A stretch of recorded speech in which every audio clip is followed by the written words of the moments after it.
अस्सलामुअलैकुम। आज का हमारा टॉपिक है एपिडेमियोलॉजिकल अप्रोच।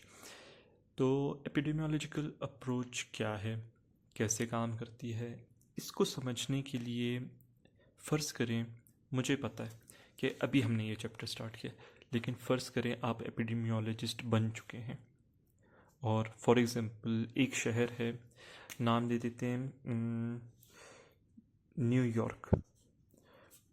न्यूयॉर्क में वबा फैल जाती है। कौन सी वबा? Corona virus. ठीक है, तो न्यूयॉर्क में वबा फैल गई और सबको पता है कि सबसे बेहतरीन एपिडेमियोलॉजिस्ट जो हैं वो आप ही हैं। तो सब आपको कॉल करके बुलाते हैं। अभी एपिडेमिक फैला है ना, इतने ज़्यादा केसेस आ रहे हैं, सबने हड़बड़ी में आपको कॉल की।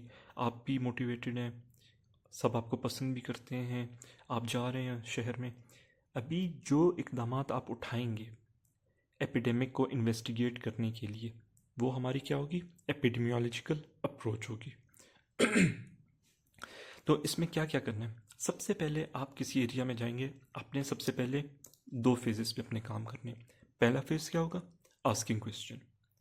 दूसरा फेज क्या होगा? Making comparison.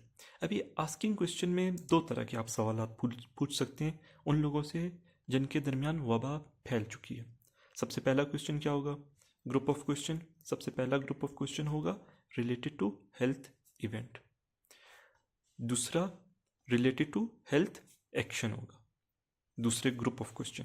पहले ग्रुप ऑफ क्वेश्चन में हम क्या पूछ सकते हैं? आप क्या पूछेंगे कि भाई प्रॉब्लम क्या है, वो बताएंगे। जी डॉक्टर साहब, यहाँ पे तो कोरोना वायरस हो गया। वो पूछे, आपने पूछना है बाकी लोगों से कि कितना मैग्नीट्यूड था, आया ज़्यादा था मैग्नीट्यूड या कम था। वो बताएंगे डॉक्टर साहब बहुत ज़्यादा केसेस आ रहे हैं, इतने ज़्यादा बीमारियाँ फैल गई हैं। आप बोलेंगे ठीक है, समझ आ गया। आप फिर पूछेंगे कि हुआ कब ये? वो बोलेंगे अभी अभी हुआ, कल हुआ, परसों हुआ, 1 महीना पहले, 2 महीना पहले। कब से हो रहा है वो आपको बता देंगे। उसके बाद फिर आप पूछ सकते हैं कि भाई किन लोगों को इफ़ेक्ट किया गया। वो बोलेंगे भाई बड़े लोगों को किया है, जिसमें बुज़ुर्ग भी आ गए हैं, बच्चे भी आ गए हैं, ख़वातीन, ये भी पता चल गया। फिर आपने पूछना है आखिर में कि ये हुआ किस वजह से। कोई बता देगा भाई यहाँ पे एक बंदा था, पागल सा था, उसने चमगादड़ खा लिया, तो बस अभी देखें सब मज़े कर रहे हैं, सबको बीमारी लग गई। तो इस तरह अपने पहला ग्रुप ऑफ क्वेश्चन कंप्लीट हो गए। दूसरे ग्रुप ऑफ क्वेश्चन में क्या होगा? ये फोकस क्यों नहीं हो रहा? हाँ, दूसरे ग्रुप ऑफ क्वेश्चन में पूछना है आपने रिलेटेड टू हेल्थ एक्शन। जैसे कि फॉर एग्जांपल हम क्या कर सकते हैं जिसकी वजह से एपिडेमिक जो कोरोना वायरस का फैला है हमारे सामने वो कम हो जाए। फिर आप पूछ सकते हैं कि ये फ्यूचर में कैसे प्रिवेंट की जा सकती है ये बीमारी। फिर आप पूछ सकते हैं कि अभी कौन से एक्शन करने चाहिए, और उन एक्शंस को करने के लिए जो रिसोर्सेज चाहिए वो भी आप पूछ सकते हैं सिटीजन से। ठीक है, तो ये आपके दो ग्रुप ऑफ क्वेश्चन हो गए। बाद में आपने जो आपको इन्फॉर्मेशन मिली उसके मुतालिक, जैसे फॉर एग्जांपल आपको इन्फॉर्मेशन मिली कि चमगादड़ के खाने से हुआ था। ठीक है, तो आपने उसको कंफर्म करने के लिए दो ग्रुप बना लेने, कंपैरिजन करना है ना। अपनी जो इन्फॉर्मेशन ली अब वो दो ग्रुप में लोगों को तकसीम किया। उस इंफॉर्मेशन को प्रूव करने के लिए एक ग्रुप को चमगादड़ दे दिए कि वो खाएं, एक ग्रुप में चमगादड़ नहीं दिए। हमें पता चल जाएगा कि आया चमगादड़ खाने की वजह से कोरोना वायरस हुआ या नहीं हुआ। ठीक है, इसी तरह अगर ये चमगादड़ वाली थोड़ी फनी एग्जांपल थी, एचआईवी के लिए आ जाते। एचआईवी में क्या? Wrong blood transfusion. ठीक है, तो आप एक ग्रुप ऑफ इंडिविजुअल्स में गलत ब्लड ट्रांसफ्यूजन करवा दें हाइपोथेटिकली। ठीक है, असल में नहीं करवाना। और दूसरे ग्रुप ऑफ इंडिविजुअल्स में क्या करना है? सही ब्लड ट्रांसफ्यूजन करवाना है। अगर हमारी हाइपोथेसिस सही होगी तो इनको जो है एचआईवी हो जाएगा और ये सेफ रहेंगे। तो इस तरह हमने एपिडेमियोलॉजिकल अप्रोच को पढ़ा लिया।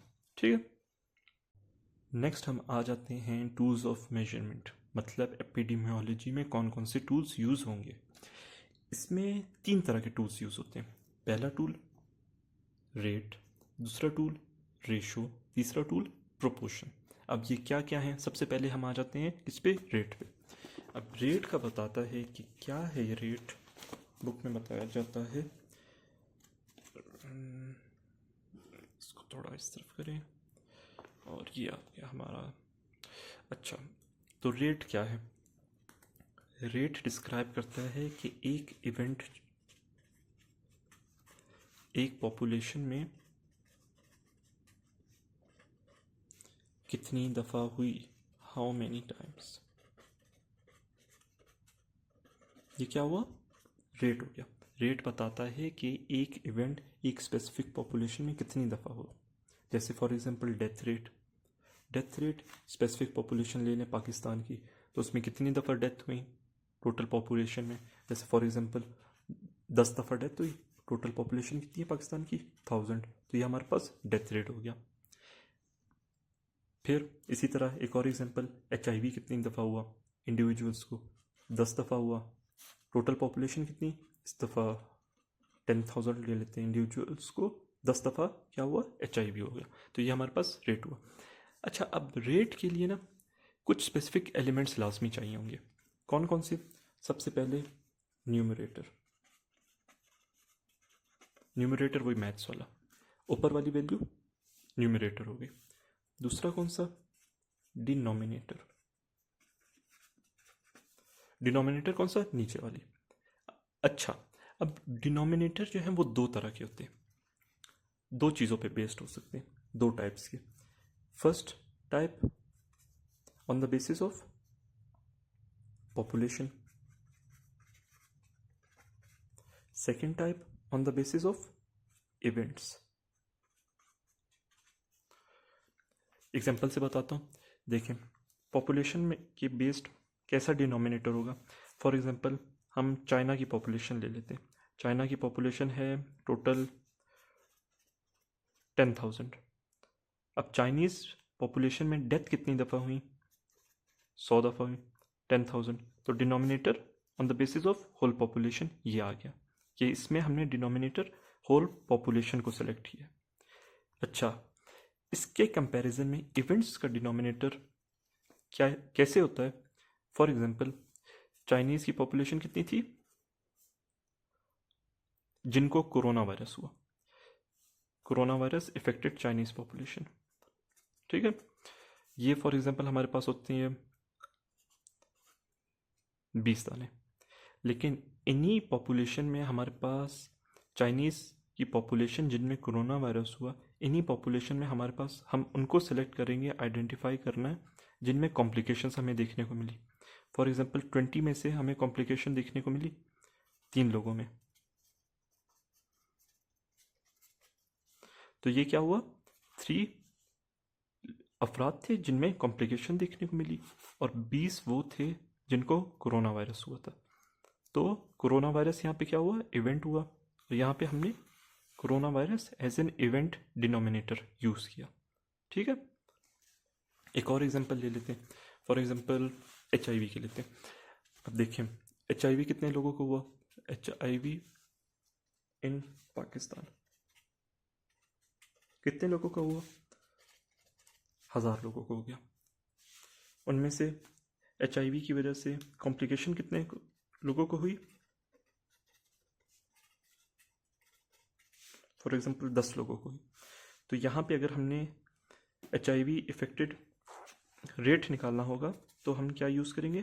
10 वो जिनमें कॉम्प्लिकेशन देखने को मिली और 1000 वो जिनमें HIV पाया गया। तो HIV का पाया जाना एक इवेंट है और यहाँ पे हमने इस इवेंट को एज अ डिनोमिनेटर यूज़ किया है, ठीक है।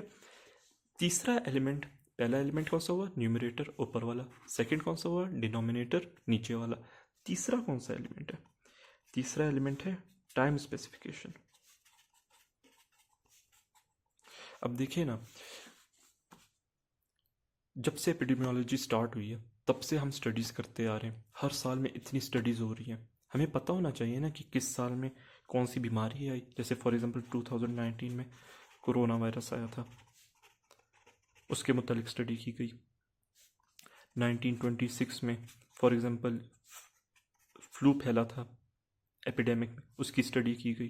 तो हमें पता होना चाहिए ना कि जो हम स्टडी कर रहे हैं, जो हम रेट निकाल रहे हैं, वो किस टाइम पीरियड का है।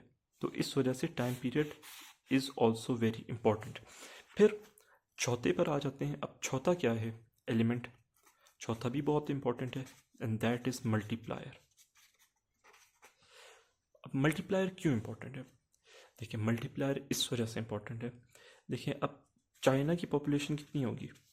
2 तो होगी नहीं, ना 10 होगी, ना 1000 होगी, टोटल पॉपुलेशन 1 बिलियन है। अभी 1 बिलियन पॉपुलेशन में कोई एक आध होगा बंदा, आध नहीं, एक होगा, 2-3 होंगे, आधा तो बंदा हो नहीं सकता, ठीक है? तो एक होगा या 4-5 होंगे बंदे जिनको फॉर एग्जांपल बहुत ही कोई रेयर डिजीज़, जैसे फॉर एग्जांपल कोरोना वायरस उनमें फैल जाता है शुरू शुरू में ना। तो उस वक्त जब हमने स्टडी की होगी तो देखें 5 आउट ऑफ कितने लोगों को हुआ? 1 बिलियन।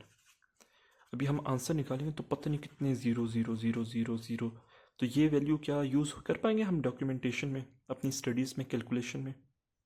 नहीं ना, कितना मुश्किल हो जाएगा हमारे लिए। इस वजह से हम मल्टीप्लायर यूज़ करते हैं। यहाँ पे हमने अपनी स्टडीज़ को आसान करने के लिए एक मल्टीप्लायर यूज़ कर लेना। फॉर एग्जांपल मल्टीप्लायर हम 100 भी यूज़ कर सकते हैं। जितना बड़ा मल्टीप्लायर होगा उतनी डेसिमल वैल्यू कम होती चली जाएगी। 100 भी यूज़ करते हैं, अभी देखें 1 बिलियन है यहाँ पे, तो मल्टीप्लायर भी ज़्यादा यूज़ होगा ताकि वैल्यू ऐसी आए जो हम डॉक्यूमेंट्स में यूज़ कर सकें। फॉर एग्जांपल हमने इतने ज़ीरो लगा दिए, अब पता नहीं ये 1 बिलियन बन रहे कितने बन रहे, ठीक है?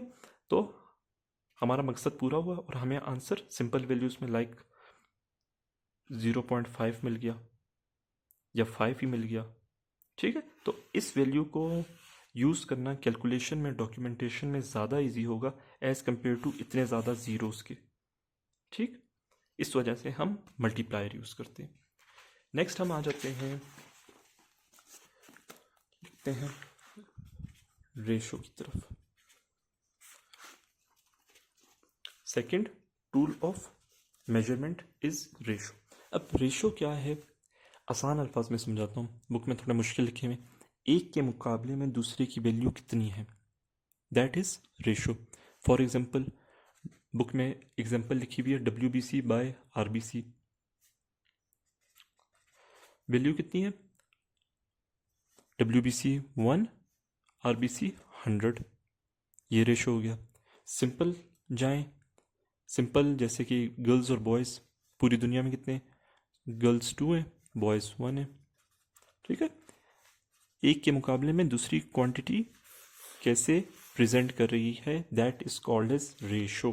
अच्छा, अब रेशो और रेट आपस में मुख्तलिफ कैसे हैं? वहाँ पे हमने क्या पढ़ा था कि 4 एलिमेंट्स हैं, numerator, denominator, time specific and multiplier. इसको इस तरह करते हैं और इसको भी, ठीक। अच्छा, इसमें जो है हमारे पास ना ही मल्टीप्लायर है ना ही टाइम स्पेसिफिकेशन है, ठीक है? और न्यूमरेटर और डिनोमिनेटर एक दूसरे के साथ ताल्लुक भी नहीं रखते। अब गर्ल्स और बॉयज़ का क्या ताल्लुक है? कुछ भी नहीं। WBC का RBC के साथ क्या ताल्लुक है? कुछ भी नहीं। ताल्लुक तो तब बनेगा ना जब हम देखेंगे कि WBC में से वो WBC कौन से हैं जिनमें हमारे पास मल्टी न्यूक्लिएटेड है, इस तरह ताल्लुक बनेगा ना। या ताल्लुक तब बनेगा जब हम फाइंड करेंगे कि टोटल RBC में से ऐसे कौन से RBCs हैं जो एनीमिक है, एनीमिया जो सजेस्ट करें, तब ताल्लुक बनेगा। तो इन दोनों में कोई रिलेशन पाया नहीं जा रहा, इस वजह से न्यूमरेटर और डिनोमिनेटर का आपस में नो रिलेशन है। तो ये कुछ डिफरेंसेस रेशो और रेट के हमारे पास देखने को मिलते हैं। अच्छा, फिर नेक्स्ट हम आ जाते हैं प्रोपोर्शन की तरफ, that is the third tool of measurement in epidemiology. अब प्रोपोर्शन क्या है? प्रोपोर्शन कहते हैं fraction of population exhibiting a specific property। मतलब पूरी पॉपुलेशन में से एक छोटा सा फ्रैक्शन जो कि एक स्पेसिफिक प्रॉपर्टी दिखा रही हो। जैसे कि फॉर एग्ज़ाम्पल हमारे पास पाकिस्तान में इस वक्त अगर समझें कि कौन सी एग्जांपल दूँ। अच्छा, हमारे पास पाकिस्तान में टोटल 50 अंडर 5 ईयर ओल्ड है, 5 ईयर ओल्ड बच्चे। अभी इनमें से चर्सी कितने, चर्सी नहीं, मतलब इनमें से स्मोकर्स कितने बच्चे होंगे, ये स्मोकर्स भी छोड़ो, इनमें से मेल न्यूट्रिशन कितने बच्चे होंगे। तो फॉर एग्जांपल 6 बच्चे ऐसे जो अंडर 5 ईयर ओल्ड भी हैं और मेल न्यूट्रिशन भी है। तो देखें, ये पूरी पॉपुलेशन हो गई 50 under 5 year old, total population हो गई। उन टोटल पॉपुलेशन में से एक स्पेसिफिक हिस्सा है जो कि हमें मेल न्यूट्रिशन शो करवा रहा है। ठीक है। अच्छा, अब प्रोपोर्शन में देखें, न्यूमरेटर और डिनोमिनेटर आपस में रिलेटेड है, रेशो में नहीं थे रिलेटेड। एज लाइक प्रोपोर्शन वही प्रॉपर्टी शो कर रहा है जैसे रेट शो कर रहा था, मतलब न्यूमरेटर और डिनोमिनेटर आपस में रिलेटेड है। बस फर्क इतना है कि इसमें हमारे पास कोई मल्टीप्लायर नहीं मिलेगा, कोई मल्टीप्लायर नहीं होगा और इसमें टाइम स्पेसिफिकेशन भी नहीं होगी। सो ये हमारा क्या हुआ, प्रोपोर्शन। तो कोई क्वेश्चन हो, अगर समझ नहीं आया हो तो do let me know in the comments, I will try my best to answer your question. और मिलते हैं अगली वीडियो में। अल्लाह हाफिज़।